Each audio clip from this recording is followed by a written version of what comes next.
Let's explore some calculator tricks that you can use in any math class or science, technology, whatever class you're going to do. These are tips and tricks that I've learned over the course of over 15 years of being a math tutor that you can use to make your life easier. All right, let's begin. Let's learn how that we can easily find a graph on our calculator.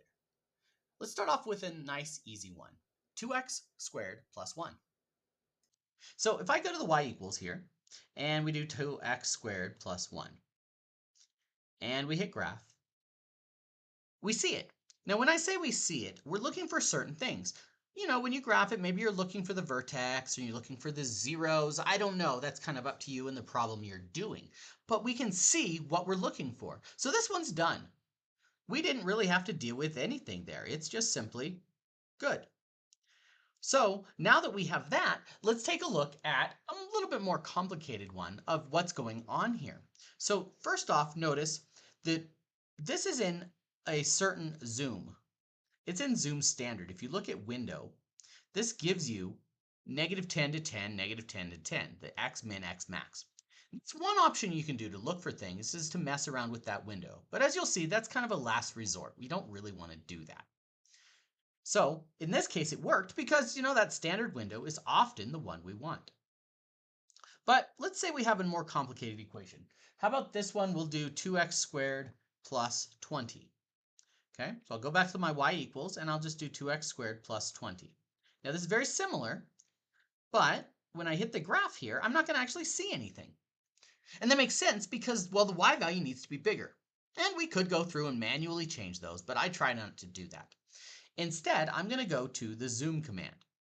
Now, when you zoom, the first thing I would always do is standard. Just always zoom standard before you do anything else. I'm not going to do that here just because I'm already in zoom standard. But the next thing you should do is out. So let's try that. Or sorry, not out. I said that in the wrong order. We'll do fit.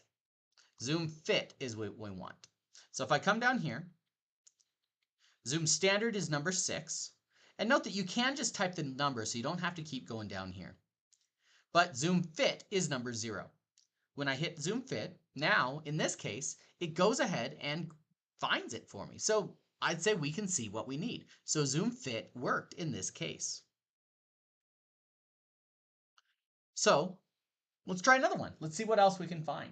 How about if I give you y equals x minus 12 squared plus 15?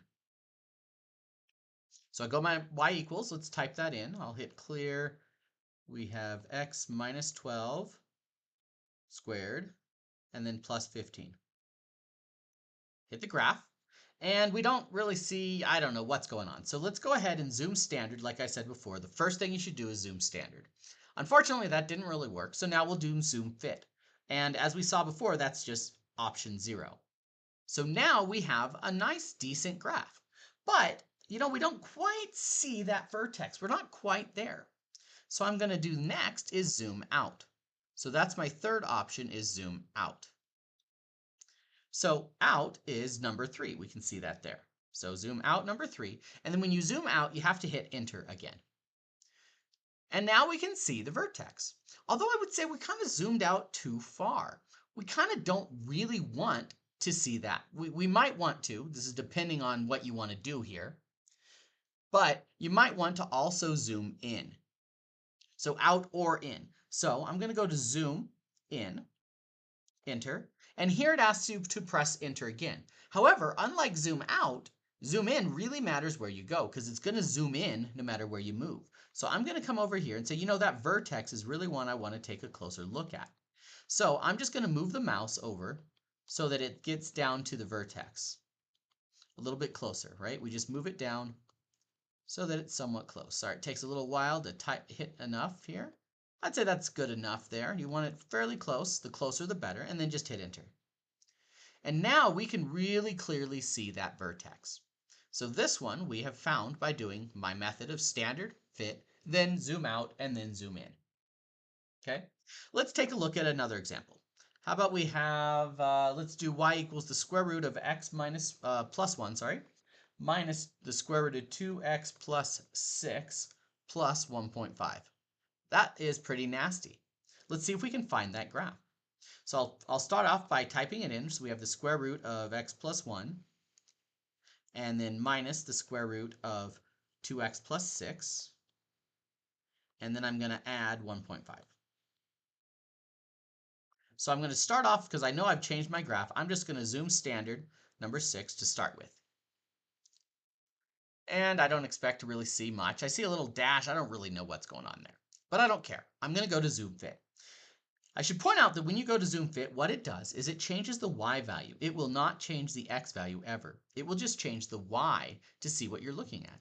And you know, that looks an awful lot better. We didn't actually have to zoom in or out. It just fixed it for us. So zoom fit is pretty awesome. All right, let's take a look at one more. We have the square root of x plus 1,000 plus x times x minus 500. Let's try that. So go to the y equals, clear it out, and we'll type it in. We have the square root of x plus 1,000, and then plus x times x minus 500. This is a pretty nasty graph. I'm going to go ahead and zoom standard to start with. And yeah, I didn't see anything, didn't expect to. Now I'm going to zoom fit, which is 0. And we see this looks like a straight line. I still don't quite understand. I'm looking at this graph and I don't think that's a straight line at all. So let's go to zoom out, zoom 3, hit enter. And that still looks like a straight line. So at this point, we have a choice to make. Do I want to keep zooming out, in which case it might end up working out for us? So I'm going to go ahead and hit enter here. You can start to see it curving. So zooming out, I think, would actually work here. But I have a fourth option here, and that's to use the window. Now, I know I talked at the beginning that this is a last resort, and it is. This is the last item on my list. So I'm going to go to the window. And basically what it means is if the x max isn't big enough, it's just not going to work. So let's make my x max something that I think is better. Looking at this number here, I think it makes sense that 500 or so is about right. So I'm going to make it x 1,000. Just kind of had to pick it. That's why I don't like the window, because it's a little iffy there. But I think going out to 1,000 should be better. So now if I hit the graph button, it looks a lot nicer. This looks exactly what I wanted to see. Now we can do whatever we want with this graph. So there is one other thing that I want to point out, and that's just something to be careful of. If you're dealing with trig functions, like if you're talking about a sine, cosine, and all that stuff, the same exact process is going to work. But when you go to zoom, instead of zooming standard, use Z trig, that number 7 option. That is what you'll want to use instead of zoom standard. Now, following this order, you should be able to find just about any graph fairly easily. There's a few that can get a little tricky still, where you have to kind of play with the window. But the vast majority of functions you're going to see in your classes, this method will find any graph so that you can do whatever you're trying to do with it when you're done. A way that you can plug in things into your calculator very, very easily. Find functions at values. For example, what if you had like a function, a complicated function, f of x? Let's say that's equal to, how about 2 sine x plus e to the x? Now, you could just type in 2 into your calculator, 2 times the sine of, well, let's say we want to find f of 5 or something, right?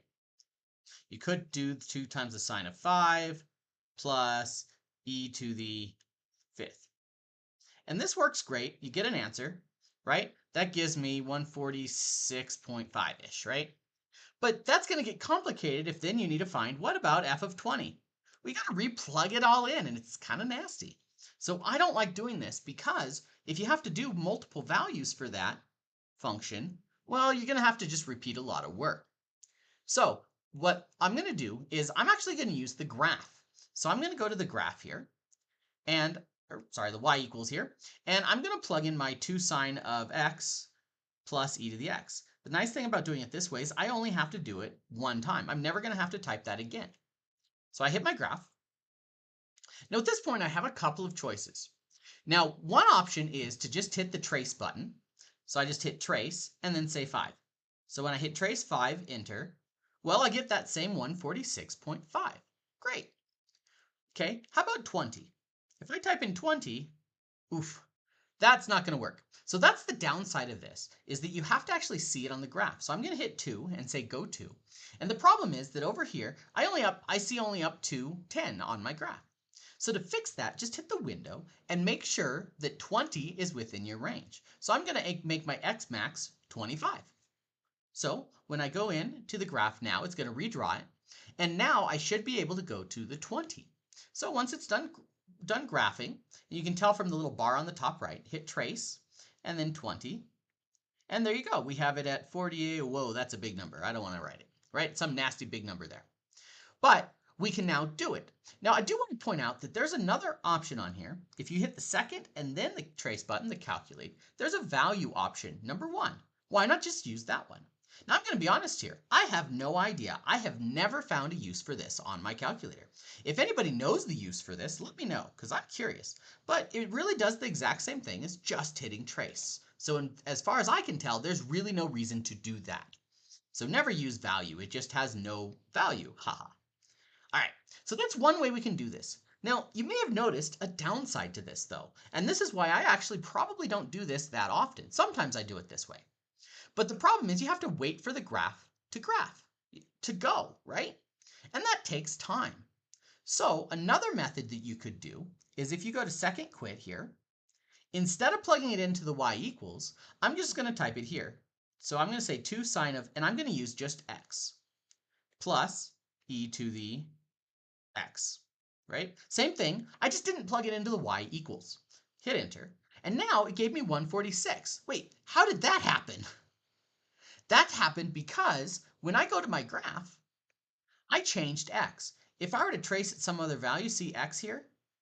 Now x is 5.63 just from moving around here, or maybe at 4.89 or whatever. When I quit out, x is still that value. If I hit enter, it's going to plug in that value. So now it's not the right answer. But what you can do is you can just plug in whatever you want for x. So say 5, store down here on the bottom next to the on button as x. So what this does is it makes x 5. And then you can hit the second enter button. That's going to be for the entry, and it pulls up the last thing you typed. Well, I don't care about that one, but if I do it again, second enter twice, now it pulls up that last thing. And then I hit enter, now I get that 146. This is the method I usually use, because now if I want to plug in a different value, say 20, I just type in 20, store as x, enter, and then I'll do second enter twice, and then I'm back there. And I got my big old nasty number that I got before. This is the method I usually use. So there's one more method that I like to use, and that one uses the vars. So in this case, I'm again going to plug it into the y equals, which I've already done that. But instead of going to the trace, which, you have to wait for it to graph and you have to make sure your window's right. Instead, what you could do is go to the vars and then go over to y vars to the right, function, and then y1. So what this is it's saying let's go to the y1, right? Whatever's in y equals y1, we can see that here. And then we can just do, just like function notation, y1 of, and then type in whatever number we want, say 5. So y1 of 5 is 146. And then if I did y vars function y1 of 20, well, I can do that as well. So whatever you want to plug in, this is another good way to do it. I think my preferred preference is the second way. However, I will do all 3 of these combinations based on whatever I feel like or what is handy. Also notice it really doesn't matter what the function looks like. For example, if I hit my graph here, I don't actually have a clue what it looks like at 20. I can't see it, and that doesn't matter. So all 3 of these methods should work every time you want to plug in a value. Here, I'm going to show you how we can solve linear equations specifically using our calculator. We're going to solve these almost entirely on the calculator. So first off, let's say I have an set of equations like this. I have 2 variables and 2 equations. Now one way you could do it is using substitution or elimination. These are methods that you're taught. But I'm going to show you how we can just enter this in a calculator. So the first thing I'm going to do is I'm going to rewrite this without any of the x's and y's. So there's a 2, a 3, and a 4, a 3, a -8, and a 9. Now, what I'm putting this into is what's called a matrix. You don't really have to know what a matrix is. It just means we list out the numbers. And it will know that, hey, the first number goes with the x, the second number goes with the y, and the last number goes with the constant on the other side. So now that we've written this out, let's enter this into our calculator so that it knows what we have. So on the calculator, I'm going to hit the second matrix button, and then I go to matrix A, but I want to go to edit it. So I'll hit the over a couple times and go to edit. Edit matrix A. Now we have to tell it its dimensions. So this is a 2 by 3 matrix because you'll see there are 2 rows and 3 columns.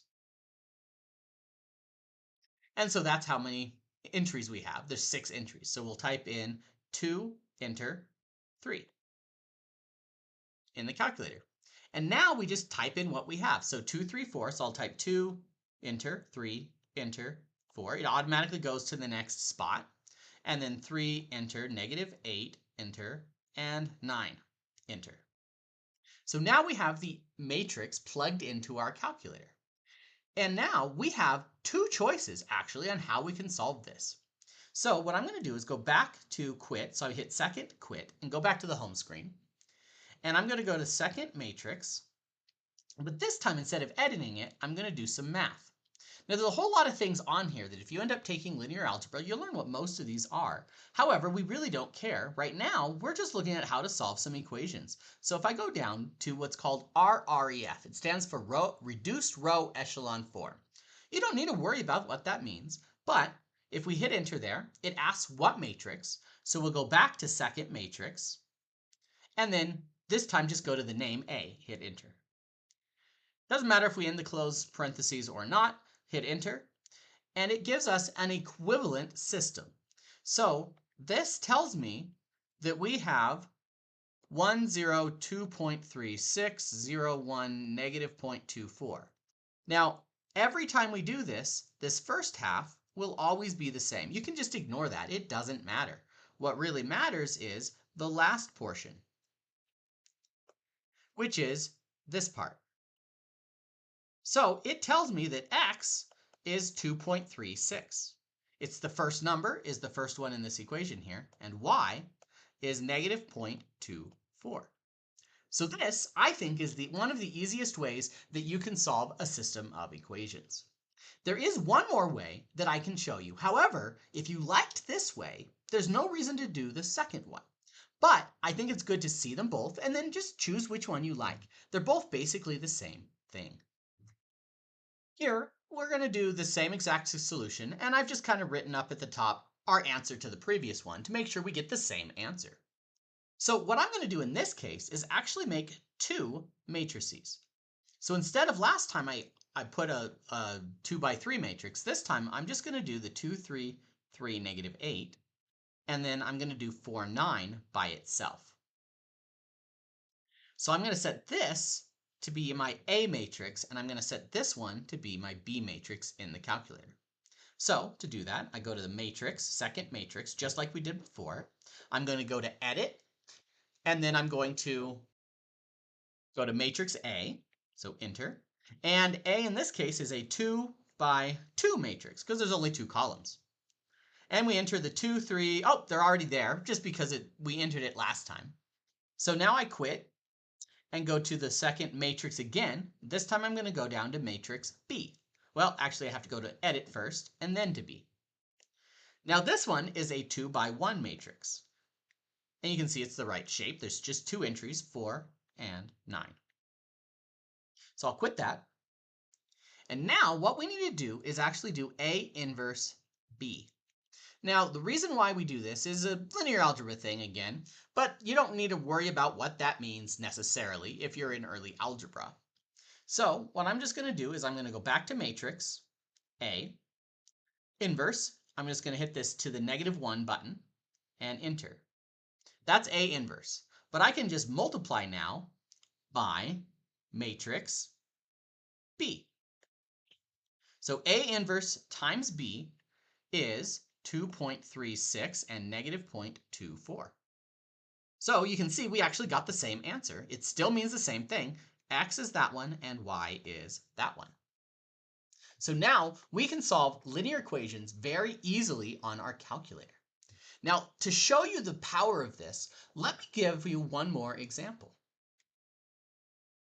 Here we're given a set of 3 equations and 3 variables, which, as you probably know, is significantly harder to solve. It's going to take a lot longer to solve using algebra, but using the matrix, it doesn't matter. We could have 10 variables and 10 equations, and the only difficulty is just entering it into our calculator. So one thing that I didn't mention earlier, and I probably should have, so I'm going to mention that now, is that we need to have it in the right order. We have x, y, z, and a constant. It has to be in that order. X, y, z, constant. X, y, oh no, there's no z, and the constant's in the wrong spot. So this equation isn't going to work. Instead, let's rewrite it. So I'm going to rewrite it as 3x plus 8y plus 0z is equal to 5. I moved the 5 to the other side. So now this equation is right. So I'm going to ignore this one and think of these 3. But otherwise, everything is exactly what we've done before. So I'm going to do the reduced row echelon form version, although if you want to do the other one, it's exactly the same idea. So I'm going to rewrite this as 1, 1, negative 1, 5. That's the first row, the first equation. 2, negative 3, 4, 6. And 3, 8, 0, 5. So let's go ahead and type that into our calculator. So I'm going to go to second, matrix, edit, matrix A. This is now a 3 by 4 matrix because we have 3 rows and we have 4 columns. Let's see, we got 1, 1, negative 1, 5. This is the hardest part, is just typing it in. 2, negative 3, 4, 6, 3, 8, 0, and 5. Now that we've got it typed in, we're just going to go to the matrix math, RREF, just like before. And then we have to give it the matrix, so matrix A.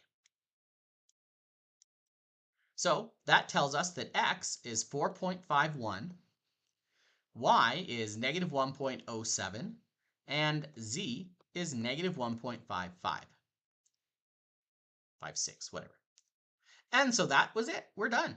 Now, one last thing I'm going to mention just for some advice.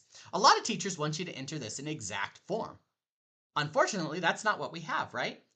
But we can solve that by going to math and then fraction. So it's going to turn the previous answer into a fraction. And so you can see, oh, hey, now we know it's 203 over 45 is x. And it's negative 16 over 15 is y. And z is negative 14 over 9, just like we see on the calculator. So I hope now you've seen how we can easily solve linear equations using a calculator. So you want to simplify a complex number. Well, let's see how we can do this purely in the calculator without any extra work. So obviously, if you want to do it algebraically, we would have to multiply by a conjugate. We won't get into that here. But if you want to do it in the calculator, what if I did type it in just blindly? I can just type in 2 plus 3i. The I is under the dot key, and then divided by 4 minus 4i. Now when I hit enter here, it gives me the answer. So if I check the mode and look down here, there is a couple of options. There's real, a plus bi, and re to the I theta. You can choose what form you want. So if I quit out here, you'll notice we directly have the answer already, negative 0.125 plus 0.625i. And if you want to put that into fraction, I would recommend you go to math, math, and then fraction. Don't need to do num. And then just go there, and that gives you negative 1/8 plus 5/8i. Sweet. Now, what's going on with the mode here, though, that I showed? Now, if I wanted to, I could just go down here and change it to a plus bi. Now, this doesn't really do anything for the TI-84. However, some calculators will not even let you enter it unless you change it to a plus bi form. So if I hit enter here again, it really doesn't change anything. because it allows me to do it. But if I change it to re to the I theta version, that's going to be polar form, and it will just directly convert it for me. So it just directly converts this. I'm doing the fraction, so it kind of makes it a little tricky there. But in this case, we just get 0.637 whatever e to the 1.768-ish, just call it that, I. And so now you can just do it 100% in your calculator. You don't have to do, well, anything algebraically. Let's take a look at one more just to make sure we know what we're doing here. This one, where we have 2e to the I pi over 4 divided by 1 plus 2i. This mixes both polar and rectangular forms, but it doesn't matter. We can just type it into our calculator blindly. So I'm just going to clear it out so I can see a little better. 2e to the I, remember that's on the dot key, and pi over 4. When I hit enter, it puts it directly into polar form. So that's 2e to the 0.785. If you want it into rectangular form, we're just going to have to go back to the mode and go down here to the rectangular version, or in this case, I could do real, but I'm going to do a plus bi and just hit enter again, and it will just convert it. So that's 1.414 plus 1.414. I'm assuming that's just 1.414i. Yep. Now, if you want this in exact form, it's a little bit trickier. Notice that I could divide by the square root of 2, because I noticed that 1.414 is the square root of 2. If I divide by the square root of 2, I get 1 plus I. So that means this is root 2 plus root 2i. But you kind of have to recognize that to get it. But in any case, we can find rectangular or polar form without using anything except our calculator. We don't actually have to understand any of this. In fact, just to demonstrate one that you probably may not know how to do by hand, what if I did something crazy like the square root of I raised to the I power? I, I had to really think about this. How would you do this algebraically? Well, turns out we can just type it in, square root of I, and I'm going to raise it to the I-th power, which is actually 0.46-ish. That's a real number. That's crazy. How is that a real number? Well, just so you know, that's because we can convert this to a polar form, which is e to the I pi over 2 to the 1/2, so I pi over 4 raised to the I, and that's e to the negative pi over 4. That's how you would do it algebraically, just for fun.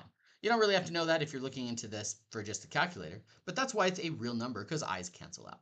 But now, you know how, for just about anything you could type in, we can just type in any imaginary number and either get it into rectangular, polar. You don't have to worry about multiplying by the conjugate or any of that nasty stuff. You can just get it in the calculator. Let's say we're given two equations, and we want to find their intersection. We want to solve for x and y here. Well, we could do this algebraically or whatever methods you want, but I think it's going to be easier if we just use our calculator. So that's what we're going to do today. So let's just go ahead and plug this in to the y equals 2x squared plus 6, and then y2 is going to be x plus 10. Now at this point, we'll hit the graph, and we need to kind of get a vague idea of where they intersect. And I say a vague idea because we actually don't have to find this. We could, if we want to, zoom and zoom fit 0, should find this one pretty easily. But we actually don't even have to do that, because as long as it crosses within the window of x, and you can see that it does, you can see that twice, we really don't have to see the y. So I'm actually going to go back to zoom standard to show you how we can do this without having to fully find the graph. So what I'm going to do is note that when you do second calc intersect, that's number 5, it's going to ask for a first, second curve, and then a guess. And it's just kind of silly that it asks for all this stuff. All you really need to do for this is go find one of them. So let's start with the one we can see the y value. I'm going to go over here, and I'm just going to go somewhat near it, and then just hit enter 3 times. Just all 3 can be in the same place. What it's saying is the first curve, okay, well, I'm going to say it's on the parabola, enter. The second curve, it automatically jumps to the other line. So I'm just going to hit enter again, and I didn't have to worry about it. And then the guess, it needs a place to start from. So don't worry too much about what that means. It's going to be some inner math the calculator is going to do, some iterations it does, but it needs a starting point. So just give it anywhere. It really doesn't matter. It will always find the closest intersection to your guess. Keep that in mind because it will matter later. So I'll just hit enter that third time. And we get the intersection is going to be at negative 1.186, comma 8.8. That is our intersection there. But as we can tell, as we can see, there is another one, right? There's another one that looks like a positive x, and the y must be bigger than 10 because it's outside of our window. So what we're going to do there is go again to second calc intersect, but this time move over. And a little tip, as you're moving, you can either follow the parabola or the straight line. So I'm going to hit down and follow the straight line just because, well, that goes faster. Sometimes it can make a big difference. So I'm going to move along until I'm sure I've moved far enough. If you're not sure, just keep going. Right now I'm at x equals 5. I'm pretty confident that that's far enough. But I'm just going to keep going a little farther because, well, it's impossible to go too far. 8.9. Well, that's somewhere way up at the top, right? If I kind of draw a little graph of what I see here, we've got this going on. We've calculated that, and if we extend this graph out, it crosses over here, right? Well, at this point, I'm way over on this over here. I've made my guess far, far to the right, because I know it's going to calculate the closest intersection, which I know is this one. If I chose my point to be, say, like right here as my guess, well, I don't know. Is it going to do this one or is it going to do that one? I'm not sure. So that's why I want to say I make sure it goes far enough. But assuming I went far enough, we'll go ahead and choose that. So I'm just going to hit enter, enter, enter. Just enter 3 times, and I get my answer. I have 1.69, comma 11.69. So those are my 2 intersections. All right, let's take a look at a little bit more tricky of an example now. We're going to do the square root of an equation along with a linear. So this is just a much more complicated thing, but we'll basically go about it the same way. I'm going to go y equals, clear this one out because it really has nothing to do with it. I'll go to the calculate the square root of 2x plus 5, and then minus 1. And then for the next graph, clear, 0.5x plus 1. And I'll hit the graph. Now, zoom standard is a good place to start, and that's where we're at. But, oh boy, I don't know what's going on here. It's hard to tell. But there's basically a couple of options. If I were to draw out what's going on here, one of 2 things is happening. We've got a square root that looks something like this, and then a straight line that I can't tell. Does it go like this? Or maybe it goes like this? Or maybe it goes like this? So I don't know how many solutions there are. There could be 0, there could be 2, there could be 1. So what I need to do is figure that out on the calculator. But we just don't care. The calculator will tell us. So I'm going to just blindly assume that there's 2 solutions, and we'll find out. So I'm going to go to calculate intersect. Now I'm going to go as left. I'm going to find the smallest and largest solutions. If they're the same, we know there's only 1. So I'm just going to move to the left here. If you go too far, you notice that the y stops existing, right? There's no y equals there. So that means I went too far. So I'm going to go to the right until it just barely starts to exist. So that's going to be the place that I choose. I'm as far left as I can get, which means the closest intersection is going to be this one. So I'll hit enter 3 times at that point. So I know the smallest intersection is at -2, 0. Now that I've found the smallest one, let's find the biggest one. I'll do basically the same idea, go to calculate intersect, but this time, and I'm going to hit down just so I go a little straighter. I'm going to hit over here and I'm going to calculate the largest one. So I'm going to pass all of this area here that I don't really know what's going on. I'm going to come over here till I'm well past it, and now I know I'm going to find the largest solution. Whatever I do, it will be the largest solution. So I'll hit enter 3 times. And the largest solution is 2, 0. Well, we got 2 different solutions, so obviously there are 2 solutions. If you wanted to, you could go ahead and zoom. We don't need to do this because we already have the answer, but I'm going to point out the alternative. You could go ahead and zoom in here, which takes a little time, right? I got to kind of move over here and find my graph. Hit enter. And now we can zoom in to try and find out if it does cross. Oh, okay. Now we can see, yes, it does cross twice. But we didn't have to. We did the entire thing in zoom standard, which is, in my opinion, a lot easier. All right, let's take a look at another example. Let's do the square root, let's say y equals the square root of 2x plus 5. I'll use this same graph here, but this one I'm going to say x plus 2. Okay, so we'll start off, same thing. Y equals, well, we don't have to change y1. It's the same equation. And then here, we're just going to change it to x plus 2. So clear it out, x plus 2. Graph it. We again start off at zoom standard. And again, we really can't tell how many intersections there are. So I'm just going to blindly calculate the intersect. I'm over here. I'm going to calculate the biggest one first. So the largest intersect, enter, is -2, comma 0. Okay. So now I'm going to calculate the intersect of the smallest. So we're going to go to the left until it doesn't exist anymore. Enter. And we get the same answer. So it must be -2, comma 0, and there's only one solution in this case. So I'm going to go ahead and zoom in now, just to show you what's going on.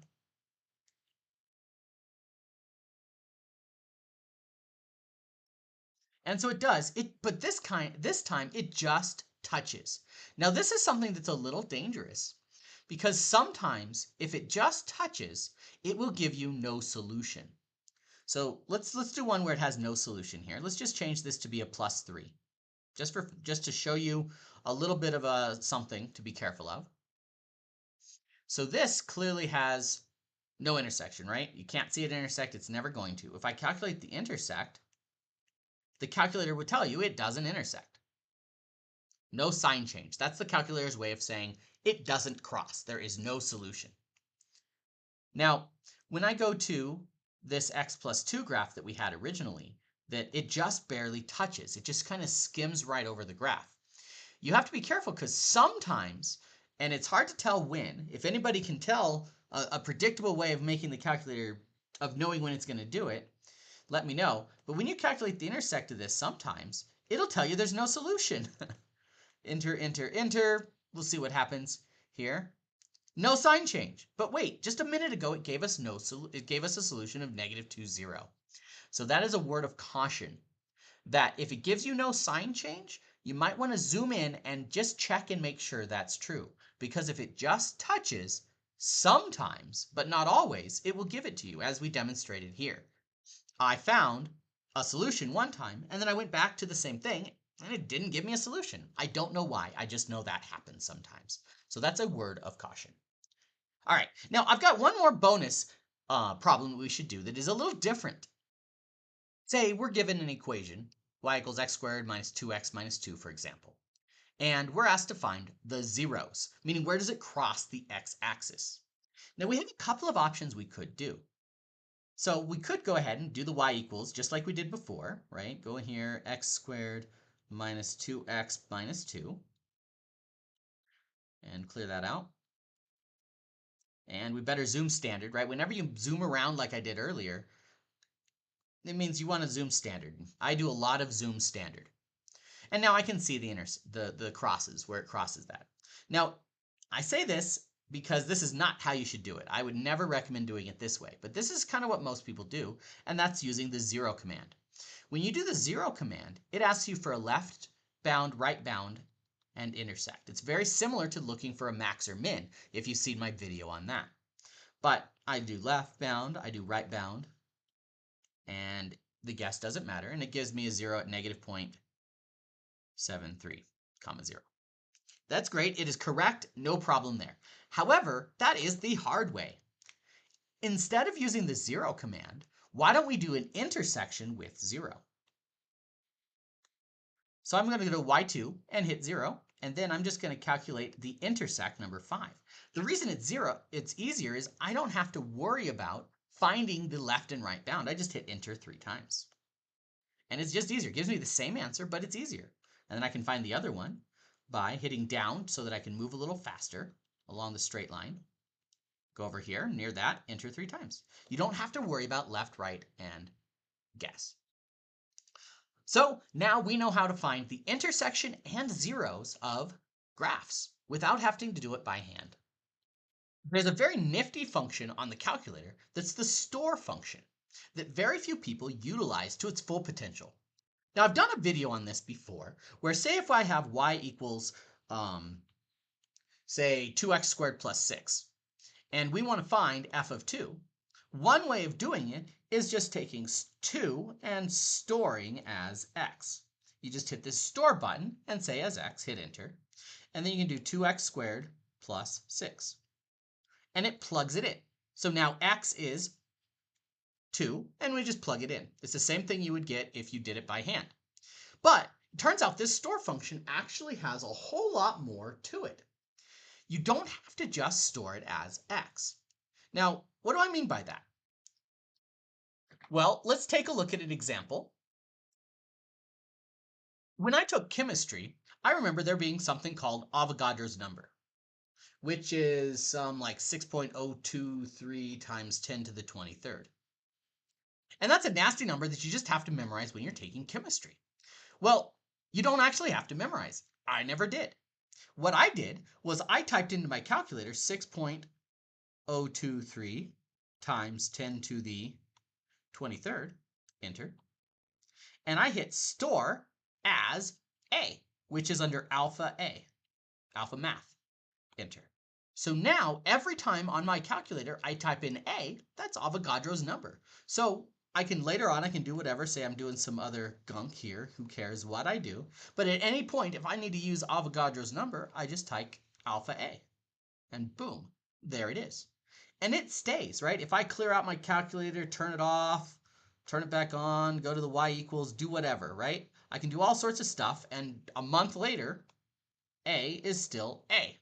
The only way to change it is if I change it. So I just was careful not to change it throughout that class, and I used it all the time. So this is great for non-math classes as well, just for plugging it in. I love to store it as a function there. Now, there is something you do need to be very careful of. It doesn't really matter if you store it as A, perhaps, but notice that x is currently 2 right now, right? Because I stored it as 2 earlier. Now, I said earlier that A is Avogadro's number, it's never going to move. But x is very different. If you store something as x, use it quickly or don't use it. So for example, let's say I go to my y equals and I do something here. Maybe I plug in a number here, whatever. I graph it and I trace and I go along. I do some stuff. This is stuff you're likely going to do, right? Well, the graph is very well tied into x. Notice that x is 0.42. If I quit and type x, it is no longer 2. So you have to be careful if you use the x, but if you use A, it's not as big of a deal. That's just a word of caution. Now, Newton's method says that if I want to calculate a zero, say xn plus 1 equals xn minus f of xn over f prime of xn. Now, you don't really have to know this because I'm just going to state that, okay, say we have a function y equals e to the x minus 1, and we want to find its zeros. That's where this would apply. Now, xn is just some number you want to choose, it doesn't matter, minus e to the xn minus 1 is f, divided by f prime is e to the xn. If you don't know where I got that from, don't worry too much. But basically, this formula tells me, given a number for xn, what's the next one going to be as an approximation of the zero. So I'm going to take and plug in some initial value. How about 1? Store as x. That's going to be my xn. And then I'm going to type in x minus this function e to the x and then minus 1 divided by e to the x. So it's actually going to plug in 1 into that whole thing. And let's store that as my new x. So when I hit enter, I guessed that 1 is a 0, and it comes away and says, oh, 0.37 is a better approximation of the 0. But the really cool thing here, doing this store, is I just hit enter again, and it gives me a new guess of 0.06 is even better. Enter again, 0.00176 is better. And I can just get as good as I want to get, and I just keep on going. You'll notice here I'm getting like negative 2.63575 times 10 to the negative 14. That's pretty much 0. And in fact, the answer is 0. If x is 0, this whole thing is 0. So x equals 0 is the solution, which Newton's method approximated very, very well here.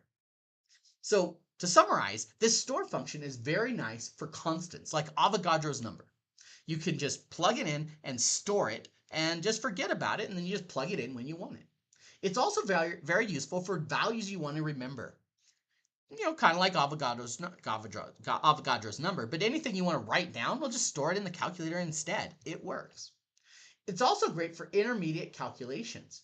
Basically, avoid rounding, right? You never want to round until the very end. So you can just store some number you have, do some other calculations, and then bring it back later. I use that all the time. And then the last thing, like Newton's method here, is iteration. Anything you have to do multiple times and restore it as a value and do it again, well, this works great. You're given an equation and you want to find any maxes and mins that may occur. Well, we could do this algebraically, or we could do it using calculus or whatever we wanted to do there, but I'm just going to do it in the calculator because it's easier. So I'm just going to go to the y equals, we hit the y equals button here, and type in 2x squared plus 5, and hit graph. Now at this point, we need to be able to find our graph. And I can see it all clearly already, so we really don't need to zoom around and find it. If you're not sure how to find a graph, be sure to look at my video on that. But for this, I think we can already look at it and know there is a minimum, not a maximum. A minimum occurs anytime it goes down and comes back up. Like that. A maximum would look like this. So clearly this one has a minimum. So once you've identified the minimum and you can visually see where it is, then we're going to go to the calculate. So second calc, and minimum is number 3. Notice that maximum is a different value. So you do have to know before you start, is it a max or a min? So min is number 3. And then we have a left bound. What that means is choose a value to the left of what you can see. So I'm going to hit left button, and it doesn't really matter what I choose. I'll just pick something right like there. It really doesn't matter, and hit enter. Now right bound means somewhere to the right. It doesn't matter where I choose as long as it's to the right of where I see. So somewhere over here, that should be good. So I'll hit enter. And then it wants a guess. So the guess just doesn't matter at all. It's giving it a place to start. So just hit enter again. You don't have to move at all. Now at this point, it gives you something kind of screwy. We have 8.5618 e minus 7 and y equals 5. Now, this thing is a weird number. It means 0.000000, let's see, 7 zeros, 85618, right? That's what it means. That e means times 10 to the negative 7th. Well, this is pretty much 0. And in fact, the answer is exactly 0. The calculator, whenever you calculate things graphically like this, it's actually doing an estimation. So like if you look at our graph here, you gave a left bound and a right bound, something like this. And it's going to do some complicated stuff to narrow in on the minimum between those 2 points. And it's going to approximate that. It'll never get down to exact values. So that's why it gives you an approximation instead of a real value. In a lot of cases, it will just tell you directly 0. But if you see something like this times 10 to the negative 7th or something like that, just know it means exactly 0. So our answer here is 0, 5 is the minimum. All right, let's take a look at another one. This time, let's say we have the same thing, but it's just a negative 2x squared plus 5. So I'm going to go to y equals, and a little trick, you can use an insert. Most people don't know about this. You can just hit second and then insert, it's on the delete key, and then just type the negative. That way you don't have to retype everything, the whole thing, because it's all pretty much the same. I'll hit graph, and we see basically the same thing, but it's flipped. So in this case, you can see that it has a maximum. So I'm going to do basically exactly the same thing. The maximum is no different than the min, except you use a different option. So I'll go to the second calc, and this time we're going to hit number 4 for the maximum. Left means go somewhere to the left, enter. Right means go somewhere to the right, enter. And then the guess just doesn't matter, so I'll hit enter again. And again, we get some screwy e negative whatever. So that is just 0, as we discussed earlier, 5. So this one has a maximum of 0, 5.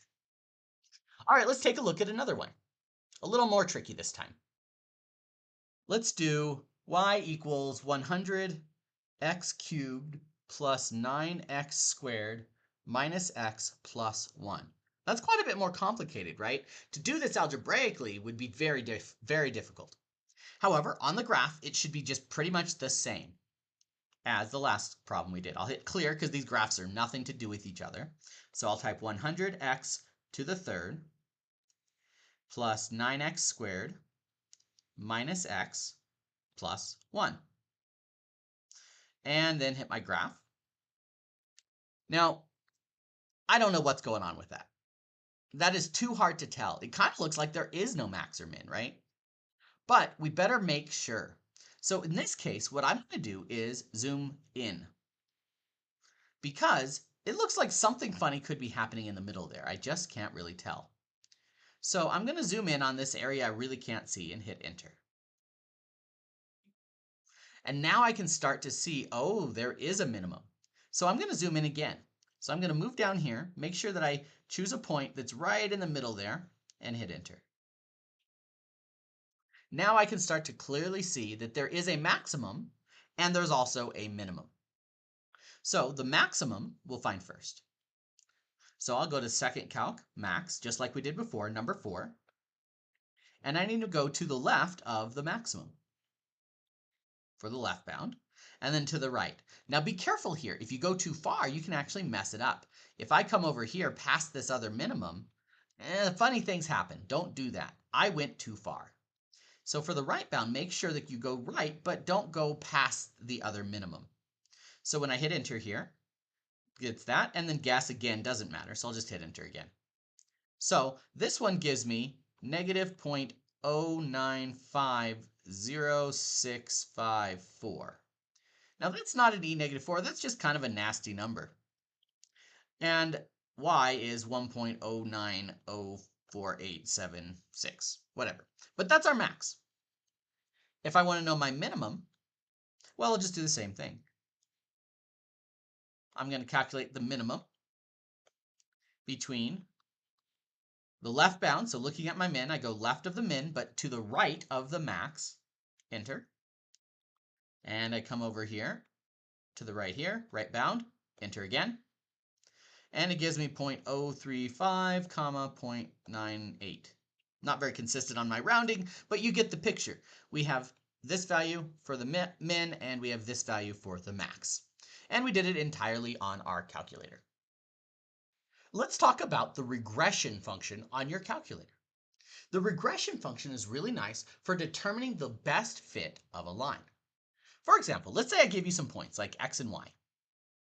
I'm just going to give you some points. Let's say like 5, 7, 8, 9, 1, 5. And the y values corresponding to those are 1, 5, 4, 5, 1, 4. And I want to know the line of best fit.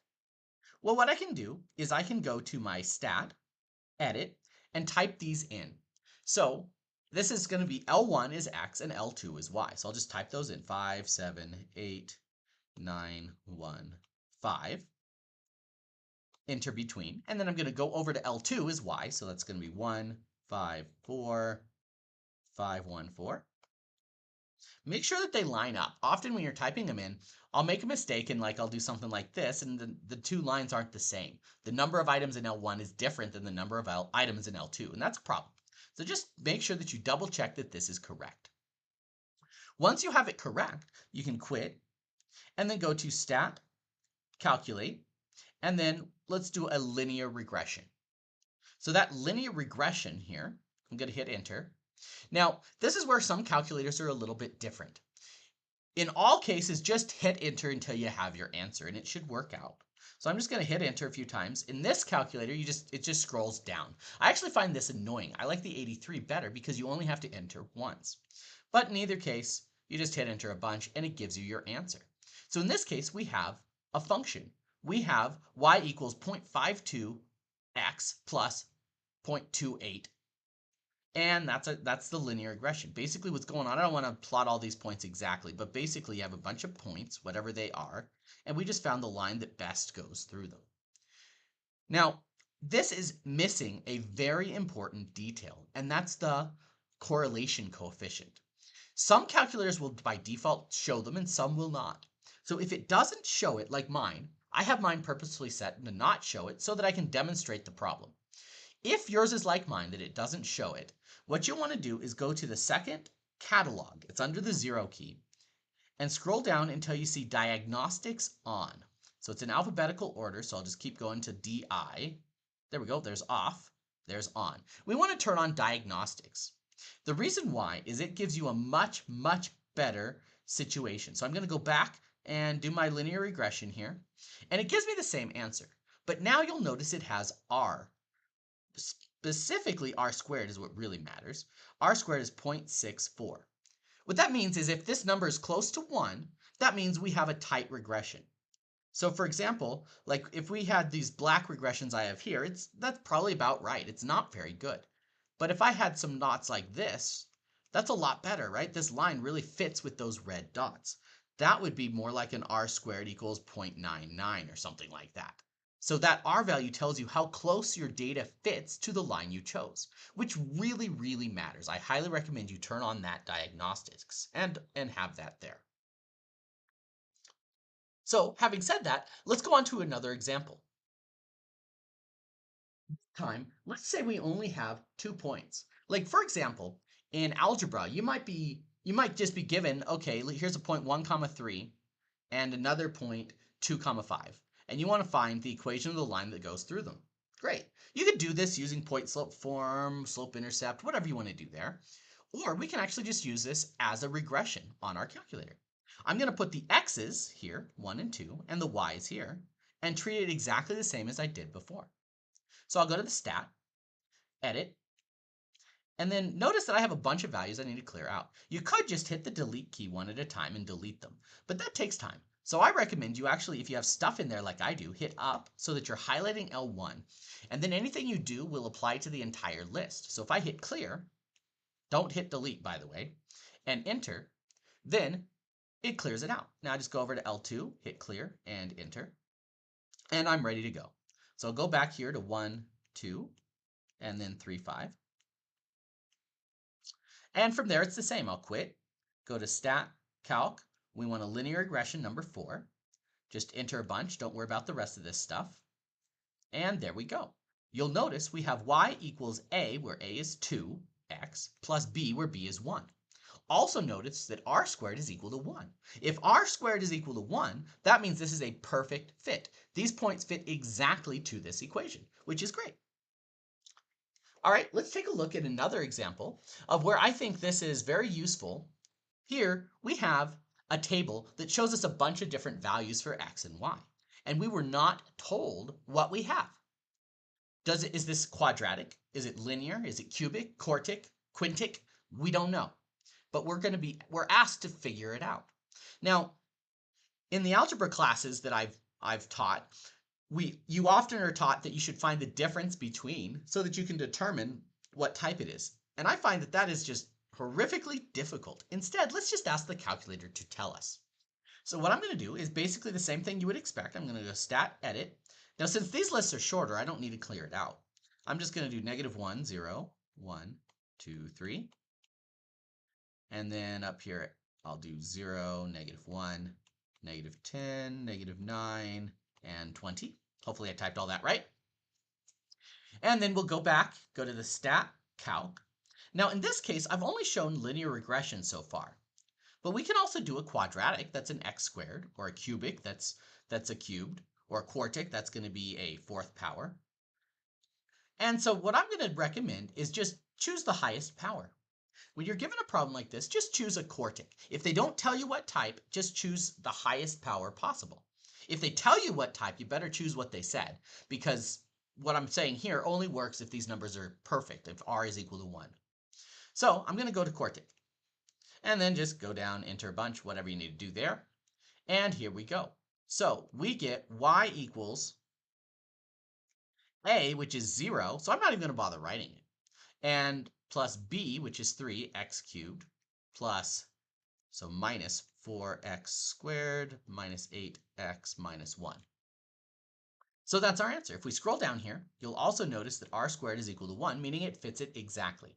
So now, well, what was this? Obviously, it was a cubic because the a value was 0, so it's not a quartic. So basically, you can tell from what the calculator gives you what it is. We didn't have to compute those differences. So these are several ways that you can use the regression function on your calculator to do whatever calculations you want to find. Generally, it's for finding lines of best fit, finding out what works well. I found that I've used this in my own real life to use this regression to predict what's going to happen in the future given some current stuff. But I'll let you figure out how you want to use this in real life on your own. You want to compute a derivative. Is it possible to do it in your calculator? Well, under the right circumstances, the answer is yes, you can do a derivative in your calculator. For example, let's just say we have y equals x squared as a simple one, but for a calculator, it doesn't matter how complex it is. Now, we all know the derivative is 2x, right? The calculator will not tell you that. I'm sorry, it just won't. Now, I'm talking about the TI-84. If you have an 89, that's different. However, the 89 generally is not allowed on exams for that exact reason. So I'm going to talk about for the 84 that is likely allowed on your test. Well, since it won't do that, what will it do? What if I were to say at x equals 2? So we want the derivative of x squared at x equals 2. Now this question, it will do. It will give you a numeric derivative. So there are a few ways we can go about that. So the first thing I'm going to do is go to math. And then over here, number 8 is n-deriv. So when I do this, we want to do now, it's a little bit different depending on which 84 calculator you have. So in this case, what you would do is we just need to tell it the derivative with respect to what variable. So I'm just going to put x here. Of what? So let's just say x squared. That's the function I want to take the derivative of and move over here at x equals 2. That's what it's asking for. So when I hit enter, it gives me the answer is 4, which of course is 2 times 2, which is 4. That is correct. Now, if you have a slightly different calculator, different versions of 83 and 84, they're pretty much the same thing. Except when you go into the n-deriv, you're not going to see this kind of a menu almost thing. Instead, you'll see n-deriv on your calculator, and then it's going to ask for several things. You have to know the order. So this calculator I'm showing on screen is a bit more intuitive than like 83 calculators. So what you would do here is you just tell it the function with respect to x at the point 2. You just have to memorize the order. But otherwise, it's the same thing. It'll do all exactly the same. So depending on which calculator, that's how you would go about it. Now, either way, you could, if you wanted to, up here, instead of going to the x squared here, instead of typing it in here, maybe you have a really complex function you don't want to type in here. Instead, you can put in a vars, yvars function y1. So I'm going to tell it y1, where y1 is whatever I put in here. I'll just go ahead and put x squared here just to demonstrate, but you can do whatever you want there. So now when I hit enter, it gives me 4 again, because it's just using that same function. So you can do it either way. However, there is a third way that I think is, well, frankly, even easier in most cases, but not all. So that's going to be just go directly to the graph. Y equals, plug it in here.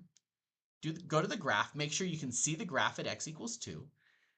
And then you can calculate under second calc. One of the options is an integral. See number 6 is the derivative is what we're doing here. So I'm going to hit number 6. And then it asks you where you're going to look at. In my case, I'm still looking at 2 just to give you the same answer before. So I'm going to look at 2 and hit enter. And now it gives me the derivative is 4. So that is several different ways that I can compute the derivative of a function using just my calculator. Now, we know how to do derivatives. What about integrals? Well, it turns out an integral is pretty much the same. For an integral, let's go ahead and quit out. And we'll talk about this first method is to just go to the math button and then again calculate. There is a numerical integral, fn int. So I'm going to type that and it gives me something very similar.